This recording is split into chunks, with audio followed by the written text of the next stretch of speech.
GS Jio point the complete solution for geography. Last class में हम लोगों ने बुध के संदर्भ में कुछ चर्चा की थी। अब हम लोग थोड़ा सा उस चर्चा को आगे बढ़ाते हैं। शुक्र,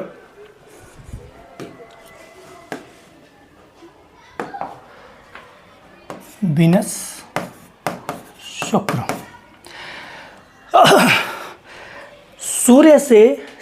सूर्य के सबसे नज़दीक बुध था, मरकरी।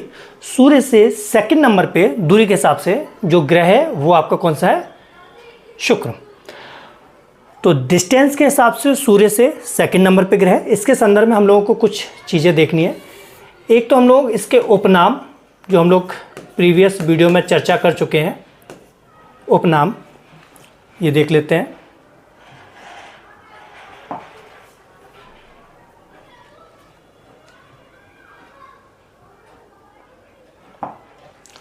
उपनाम एक हम लोगों ने देखा था सुंदरता की देवी,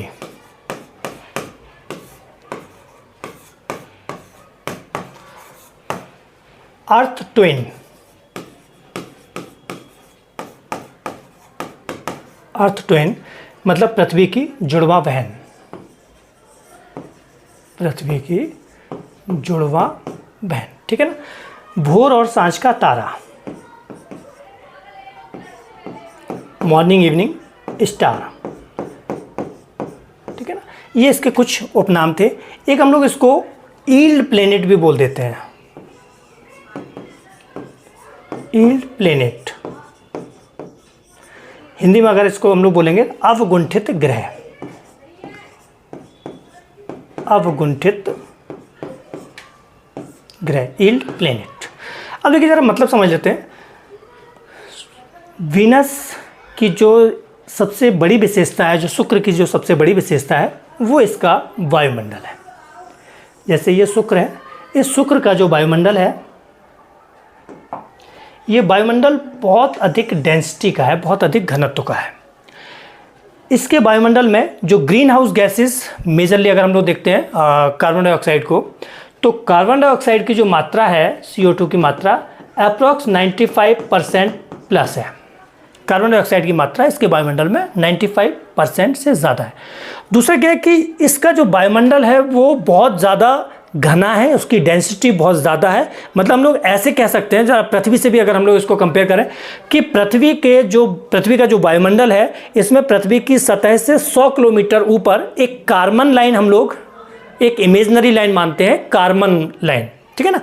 मतलब पृथ्वी के वायुमंडल का लगभग 99% जो उसके भार है वो उस 100 किलोमीटर के अंदर ही है, ठीक है ना। ये चीज़ आपके शुक्र ग्रह में लगभग 1 से 1.5 किलोमीटर, मतलब इतना ज़्यादा घना वायुमंडल है कि इसका अधिकांश जो कार्बन डाइऑक्साइड है, ये 1 से 1.5 किलोमीटर, मतलब बहुत घने बादल के तौर पे है। अब इसका प्रभाव क्या पड़ता है? इसका प्रभाव ये पड़ता है कि सूर्य से जो इंसोलेशन आता है, सपोज ये आपका सूर्य है, सूर्य से जो इंसोलेशन आता है, सूर्यतप, ये आता है शॉर्ट वेव के रूप में, लघु तरंग के रूप में। ये जो ग्रीन हाउस गैसेस हैं, ये इनको आने तो देती हैं, बिल्कुल इस तरह से जैसे हमारे घर के कांच की खिड़की होती हैं, कि दिन में जब सूर्य की सीधी रोशनी आती है तो वो कांच की खिड़की सूर्य के तापमान को अंदर आने तो देती है, लेकिन उसे बाहर परावर्तित नहीं होने देती। ये जो सूर्यतप जब इसकी सतह से टकराता है, इसके बाद ये वापस रिफ्लेक्ट होता है एल्बिडो के रूप में, वापस जाता है, तो ये जाता है लॉन्ग वेव्स के रूप में, दीर्घ तरंगों के रूप में। इन दीर्घ तरंगों को जो गैसेज रोक लेती हैं, उन्हें हम लोग बोलते हैं ग्रीन हाउस गैस, हरित गृह गैस। जैसे कार्बन डाइऑक्साइड, जैसे मीथेन, है ना, इस तरह से जलवाष्प भी ग्रीन हाउस गैस की तरह ही काम करती है। तो कार्बन डाइऑक्साइड चूंकि यहाँ पे 95% से ज़्यादा है शुक्र ग्रह के वायुमंडल में, इसका मतलब ये हुआ कि सूर्य से जो सूर्यतप आता है शॉर्ट वेव्स के रूप में, इनको आने तो देता है, लेकिन लॉन्ग वेव्स के रूप में जब ये परावर्तित होता है तो इसको रोक लेता है, और शुक्र ग्रह की सतह के आसपास का जो टेम्परेचर है वो बढ़ता चला जाता है। यहाँ की सतह का जो अधिकतम तापमान होगा, मतलब शुक्र की सतह का अधिकतम तापमान इस कार्बन डाइऑक्साइड या इसके वायुमंडल के कारण ये लगभग 457 डिग्री सेंटीग्रेड के आसपास तक पहुंच जाता है, ठीक है ना। 457 डिग्री सेंटीग्रेड। ये फिक्स नहीं है, आपको 467 462 अलग अलग बुक्स में अलग अलग जगह पे आपको ये डेटा मिलेगा, लेकिन आपको मान के चलना है कि 450 डिग्री सेंटीग्रेड से टेम्परेचर ज़्यादा हो जाता है। अब यहाँ पे जो आपका सवाल आएगा वो सवाल आपका कथन कारण में ही, हम लोग जब यूपीएससी में या यूजीसी नेट में क्या कि शुक्र ग्रह सौर मंडल का सबसे गर्म ग्रह है, ठीक है ना। ये तो कथन हो गया। अब इसका कारण क्या है, तो वो कारण आप तो ये भी दे सकता है ये सूर्य के बहुत पास है। आप कहोगे नहीं, ये कारण तो गलत है, क्योंकि सूर्य के सबसे पास तो बुध है। अगर सूर्य के नज़दीक होने की वजह से टेम्परेचर ज़्यादा होना था तो बुध का टेम्परेचर ज़्यादा होना चाहिए था, जबकि बुध का तापांतर ज़्यादा है, जो दिन और रात का जो टेम्परेचर का डिफरेंस है वो ज़्यादा है, जबकि शुक्र ग्रह का ओवरऑल टेम्परेचर ज़्यादा है। तो इसके पीछे सूर्य से दूरी सेकेंडरी फैक्टर है, प्राइमरी फैक्टर क्या है उसका वायुमंडल, ठीक है ना। तो यहाँ पे कथन कारण को आप जो भी उसकी लैंग्वेज होगा उस लैंग्वेज के हिसाब से पकड़ना है। तो टेम्परेचर के संदर्भ में ये चर्चा हो गई। तो शुक्र ग्रह के संदर्भ में हम लोगों को कुछ उपनाम के बारे में क्या चर्चा करनी थी। सुंदरता की देवी, पृथ्वी की जुड़वा बहन, अर्थ ट्विन, ठीक है ना, इसको अर्थ ट्विन भी कहा। भोर और सांझ का तारा, मतलब ये सुबह और शाम, मॉर्निंग के टाइम पे सूर्योदय के लगभग 1-1.5 घंटे पहले ये दिखता है, और इवनिंग में भी सूर्यास्त के लगभग 1-1.5 घंटे के बाद ये कभी कभी दिखता है। तो ये मॉर्निंग और इवनिंग स्टार के तौर पे भी इसको हम लोग कंसिडर करते हैं, देखते हैं। ईल्ड प्लेनेट, अवगुंठित ग्रह, मतलब इसके वायुमंडल के बहुत अधिक घने वायुमंडल होने के कारण इसको हम लोग अवगुंठित ग्रह भी कह देते हैं। अब रोटेशन और रिवॉल्यूशन की हम लोग इस पे चर्चा करते हैं। रोटेशन और रिवॉल्यूशन मतलब घूर्णन और, तो देखिए रोटेशन मतलब घूर्णन, मैं फिर से बता रहा हूं, घूर्णन मतलब जिससे दिन और रात बनता है। रिवॉल्यूशन मतलब परिक्रमण, जिससे वर्ष यानी साल बनता है, ठीक है ना। घूर्णन और परिक्रमण, ये एक ऐसा ग्रह है, ये तो परिक्रमण हो गया, इसका ये परिक्रमण पथ है या परिक्रमण काल है, ये है आपका 224 दिन, पृथ्वी के लगभग 225 दिन के बराबर। और जबकि इसका जो रोटेशन, ये वाली जो गति है इसकी, ये है 243 डेज ऑफ अर्थ। इसका मतलब जरा सरल भाषा में समझ लीजिए, पृथ्वी अपने अक्ष के परितः घूर्णन एक दिन में लगभग 24 घंटे में एक घूर्णन पूरा करती है। शुक्र ग्रह अपने अक्ष के परितः यही काम पृथ्वी के 243 डेज के बराबर करते हैं। मतलब शुक्र ग्रह का जो दिन है वो बहुत लंबा है, शुक्र ग्रह के वर्ष से भी ज़्यादा लंबा, ठीक है। मतलब शुक्र ग्रह पर एक वर्ष आपको 224 दिन में एक वर्ष पूरा हो जाएगा, लेकिन शुक्र ग्रह पर एक दिन पृथ्वी के 243 डेज के बराबर होगा। मतलब आपसे यहाँ पे प्रश्न पूछा जा सकता है, कौन सा ग्रह है जो अपने अक्ष के परितः सूर्य की परिक्रमा की तुलना में अधिक समय लगाता है, तो आपको क्या कहोगे, वो है आपका कौन सा, शुक्र। एक बात, ठीक है ना। तो ये तो हो गया आपका रोटेशन रिवॉल्यूशन। डायमीटर, इसको पृथ्वी की जुड़वा बहन कहा गया। अभी हम लोगों ने इसके उपनाम देखे थे, पृथ्वी की जुड़वा बहन, मतलब ये लगभग पृथ्वी की आकृति के बराबर है, पृथ्वी से थोड़ा सा ही छोटा है, 12,102 किलोमीटर, ठीक है ना। आप इसको 12,100 किलोमीटर के हिसाब से कंसीडर कर सकते हैं, जबकि पृथ्वी का डायमीटर 12,756 किलोमीटर एवरेज।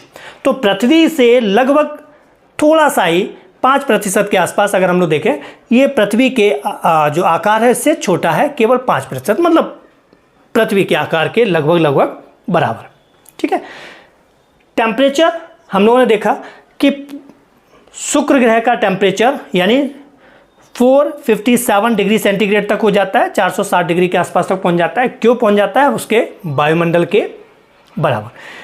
डेंसिटी इसकी 5.24, जरा देखिए, बुध की डेंसिटी थी 5.42 ग्राम पर सेंटीमीटर क्यूब, पृथ्वी की डेंसिटी 5.51 ग्राम पर सेंटीमीटर क्यूब, और ये शुक्र की जो डेंसिटी है ये लगभग आपकी इन दोनों के मतलब अगर देखा 5.24, मतलब बुध से भी इसकी डेंसिटी कम है, 5.24 ग्राम पर सेंटीमीटर क्यूब, ठीक है ना।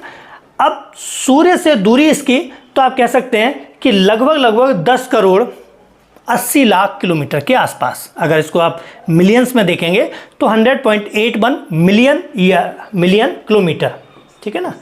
ये मिलियन में लिखा हुआ है, मिलियन किलोमीटर। सरल भाषा में इसको याद करने के पॉइंट ऑफ व्यू से हम लोग देखें, सूर्य का सबसे पास ग्रह जो बुध है ये लगभग 6 किलोमीटर से थोड़ा कम, आप इसको ऐसे देख सकते हैं, 6 किलोमीटर से, वो 6 करोड़ किलोमीटर से थोड़ा सा कम। शुक्र लगभग 10 करोड़ किलोमीटर के आसपास, और पृथ्वी लगभग अगर हम लोग बात करेंगे 15 करोड़ किलोमीटर के आसपास। तो इस राउंड फिगर में भी आप देख सकते हैं 6 लगभग 11, सेकेंड नंबर वाला ग्रह है लगभग 11 करोड़ किलोमीटर, तीसरे नंबर का जो हमारा पृथ्वी है ये लगभग 15 करोड़ किलोमीटर के आसपास का। तो थोड़ा सा लमसम में आपको याद रखना है, एकदम एग्जैक्ट फिगर आपको यहाँ पे बहुत ज़्यादा ध्यान नहीं रखना है। चलिए, तो ये बात हो गई हमारी किसकी, वीनस की। नेक्स्ट हम लोग वीनस के बाद चलते हैं पृथ्वी पर। चलिए, अब इसके बाद हम लोग बात करते हैं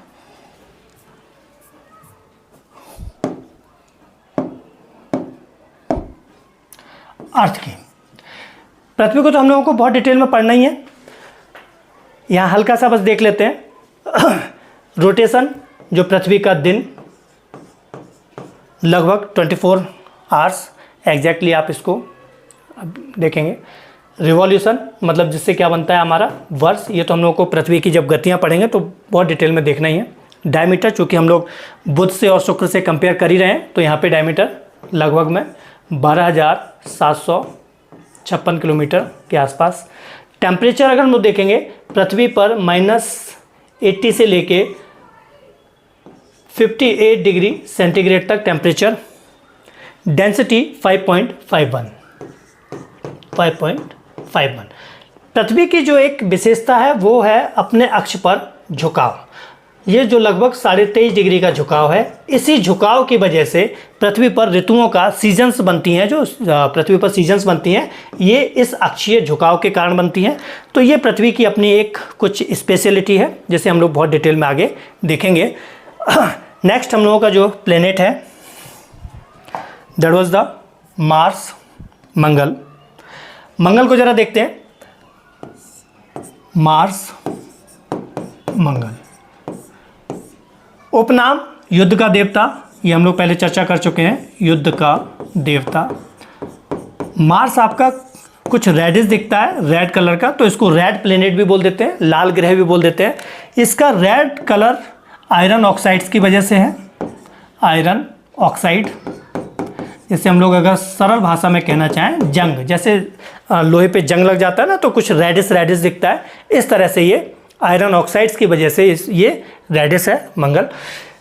इसको हम लोग पृथ्वी सदृश ग्रह भी बोल देते हैं,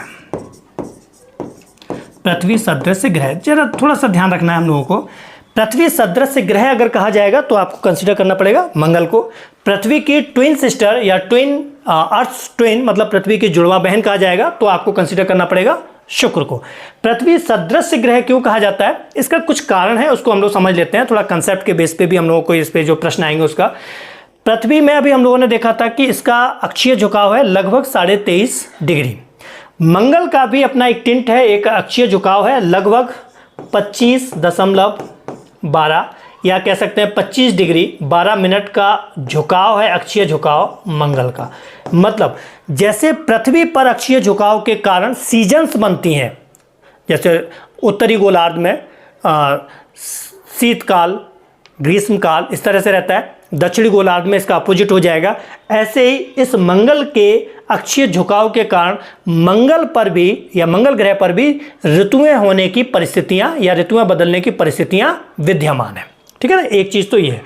दूसरा ये कि मंगल का जो टेम्परेचर है वो भी पृथ्वी के स्लॉट के आसपास, जैसे पृथ्वी का हम लोगों ने टेम्परेचर -82 58 डिग्री के आसपास देखा था, यहाँ पे -37 से 37 डिग्री सेंटीग्रेड के बीच में टेम्परेचर होता है। मतलब पृथ्वी पर जो सबसे ठंडा पार्ट होगा या पृथ्वी की सतह पर वो लगभग -80 डिग्री के आसपास का टेम्परेचर होगा। जहाँ सबसे ज़्यादा गर्म पार्ट होगा वो लगभग 58 डिग्री पॉजिटिव में डिग्री सेंटीग्रेड। ऐसे ही मंगल पे अगर हम लोग टेम्परेचर का डिस्ट्रीब्यूशन देखेंगे तो -137 डिग्री सेंटीग्रेड से लेके प्लस में 37 डिग्री सेंटीग्रेड के आसपास तक आपको यहाँ पे ये देखने को मिलता है। अब अगर हम लोग इसकी डेंसिटी की बात करेंगे तो 3.93, पृथ्वी के डेंसिटी 5.51। अब देखिए जब डेंसिटी आ जाए तो आपको सारा कंपेयर कर लेना है, तभी दिमाग में बैठेगा। जैसे अब आप मंगल की डेंसिटी पढ़ रहे हैं, मंगल का घनत्व पढ़ रहे हैं, तो आपको दिमाग में आना चाहिए बुध का जो घनत्व था 5.42, शुक्र का घनत्व 5.24, पृथ्वी का घनत्व 5.51, मंगल का घनत्व 3.93। आगे हम लोग अगर जुपिटर पे जाएंगे 1.33, उसके बाद शनि पर जाएंगे तो शनि का घनत्व 1 से कम है 0.69। ऐसे करके हम लोग आगे के सारे घनत्व एक बार कंपेयर कर लिया करो। जैसे ही एक बार किसी का घनत्व आए ना तो दिमाग में एक बार रिकॉल करो कि आप सारे घनत्व को एक बार को आपस में कंपेयर कर लो। थोड़ा बहुत ऊपर नीचे होता है तो नेक्स्ट शिफ्ट में आपके दिमाग पे वो क्लियरली बैठ जाएगा। फिर बात आती है मून्स पे। तो मार्स के मून्स का मतलब होता है उपग्रह। अगर हम लोग इसको कहें प्राकृतिक उपग्रह, तो उपग्रह मार्स के 2 उपग्रह हैं। एक है आपका डीमोस, एक है फाबोस। 2 उपग्रह, मंगल के 2 उपग्रह हैं। ठीक है, जैसे उपग्रह की बात आती है तो एक बार को उपग्रह पूरा चर्चा कर लीजिए। मंगल के 2 उपग्रह हैं, डीमोस और फाबोस। डीमोस जो है वो सौर मंडल के सबसे छोटे उपग्रह की तरह हम लोग इसको देख सकते हैं। हालांकि इससे भी छोटे छोटे उपग्रह अभी खोजे जा रहे हैं, लेकिन उनको अभी मान्यता नहीं मिली है। लेकिन इससे भी छोटे छोटे पिंड अस्तित्व में है सौर मंडल में। लेकिन फिर भी जितने पिंड हम लोगों के पास अभी जिनकी जानकारी है AIU के जरिए, उनमें सबसे छोटा जो आपका उपग्रह है वो कौन सा है? डीमोस। तो डीमोस किसका उपग्रह है? तो आप कहोगे मंगल का। दूसरा उपग्रह कौन सा है? फाबोस। ठीक है ना, फाबोस ये किसका उपग्रह है? आपका मंगल का। ठीक है, जब उपग्रह की चर्चा हो तो आपके दिमाग में एकदम से पूरा रिकॉल करो। बुध का एक भी उपग्रह नहीं, हम लोगों ने वहां पे जब बुध पढ़ा था तो कोई चर्चा किया उपग्रह का? नहीं। इसका मतलब क्या है? बुध का कोई उपग्रह नहीं है। शुक्र, इस पे भी हम लोगों ने कोई उपग्रह की चर्चा नहीं की, इसका मतलब शुक्र का भी कोई उपग्रह नहीं है। पृथ्वी पे भी चर्चा नहीं किया था हालांकि, लेकिन उसकी चर्चा हम लोगों को अलग से करनी होगी। पृथ्वी का एक उपग्रह है जिसे हम लोग जानते हैं मून, चंद्रमा। मंगल के 2 उपग्रह हैं, एक डीमोस एक फाबोस। तो ये चर्चा हो गई हमारी मंगल की। तो मंगल को एक बार हम लोग इसका रोटेशन और रिवॉल्यूशन भी देख लेते हैं। जैसे हमने कहा ना पृथ्वी सदृश ग्रह, तो पृथ्वी सदृश ग्रह किन कारणों से है? एक तो इसके अक्षीय झुकाव के कारण, दूसरा आप यहाँ देखिए इसका मंगल का जो घूर्णन है यानी अपने अक्ष के परितः, ये लगभग पृथ्वी के दिन के बराबर ही है। देखिए पृथ्वी का जो घूर्णन है वो 24 घंटे से थोड़ा सा कम है ना, ऐसे हम लोग राउंड ऑफ में 24 घंटे मान लेते हैं। मंगल का घूर्णन यानी जो काम पृथ्वी 24 घंटे में करती है, 23 घंटे 56 मिनट 48 सेकंड, वो काम मंगल 24 घंटे 37 मिनट में करता है। ठीक है ना, इसको और थोड़ा सा हमने क्लियर कर लिया। जो काम पृथ्वी यानी दिन और रात के निर्धारण का 23 घंटे 56 मिनट 48 सेकंड में करती है यानी एक घूर्णन, वही काम मंगल यानी मंगल का एक दिन या एक घूर्णन करने में 24 घंटे 37 मिनट, जो कि लगभग पृथ्वी के घूर्णन के लगभग बराबर ही है। दूसरा, चूंकि मंगल की कक्षा पृथ्वी की कक्षा से दूर है, मतलब मंगल की कक्षा बड़ी है। मंगल सूर्य का पूरा एक परिक्रमा करने में इसको समय लगता है 687 डेज। यानी मंगल पर जो साल होगा, अगर सपोज मंगल पे जीवन हुआ, कभी हम लोग वहाँ रहने चले, तो जो मंगल पे एक वर्ष होगा वो 687 दिन का होगा। दिन लगभग पृथ्वी के बराबर होगा। मतलब मंगल पे अगर हम लोग 50 साल जिएंगे तो पृथ्वी के 100 साल के बराबर हो जाएगा। जस्ट फॉर किडिंग, थोड़ा सा आपके दिमाग में आ जाए इसलिए आपको ऐसे व्यंग्यात्मक तौर पे कहा गया। कुल मिला के मंगल का घूर्णन पृथ्वी के घूर्णन के से सिमिलर है। मंगल का झुकाव, अक्षीय झुकाव, पृथ्वी के अक्षीय झुकाव के सिमिलर है। इसलिए ऋतुओं का परिस्थितियां या मंगल का जो हमने टेम्परेचर भी देखा, ये भी पृथ्वी के स्लॉट के आसपास ही आपको देखने को मिल रहा है। इसलिए हम लोग कभी कभी इसको मंगल को पृथ्वी सदृश ग्रह के तौर पर कंसीडर कर लेते हैं। तो ये चर्चा थी हमारी आंतरिक ग्रहों की। अब इसके बाद हम लोग अगली क्लास में बाह्य ग्रहों पर चर्चा करेंगे। तब तक के लिए धन्यवाद।